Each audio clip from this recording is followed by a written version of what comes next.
Marghera. Incidente domestico in via Beccaria. Una signora ha segnalato un braccio che fuoriusciva dal terrazzino di un appartamento. Sul posto sono giunti i vigili del fuoco che hanno trovato Gelsomina Marangon di 89 anni, priva di vita. L'ipotesi più accreditata, secondo la polizia, è che la vittima nelle ore precedenti abbia perso l'equilibrio sbattendo la testa a terra mentre stava uscendo in terrazzino per gettare della spazzatura. Nulla farebbe intendere la presenza di altre persone all'interno dell'appartamento. Mestre. Dopo l'episodio dello scorso dicembre, i vandali si sono nuovamente scatenati colpendo l'istituto tecnico Edison Volta di via Seggiano. Hanno forzato una porta per entrare mettendo KO solo quelle senza allarme, segno che conoscevano bene il plesso. La scoperta è in mattinata. Ci sono vetri, la polvere degli estintori che è tossica e dappertutto, ha raccontato un inserviente.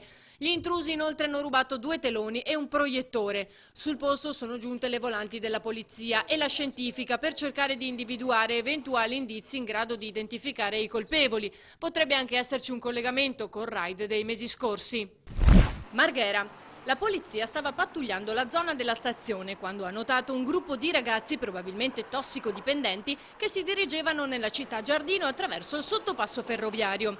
Gli agenti impegnati nell'operazione Alto Impatto li hanno seguiti fino al parcheggio. I giovani si sono avvicinati ad un'auto dove è avvenuto uno scambio, quindi gli agenti si sono avvicinati a loro volta riuscendo a fermarli. Si tratta di un 32enne romano residente a Mestre e un 20enne tunisino senza fissa dimora che nell'intento di farla franca ha gettato al vento le banconote che aveva appena preso, provando a fuggire senza successo. Gli agenti hanno poi scoperto un sacchetto di cellophane sulla leva del cambio con 29 involucri e 35 grammi di eroina.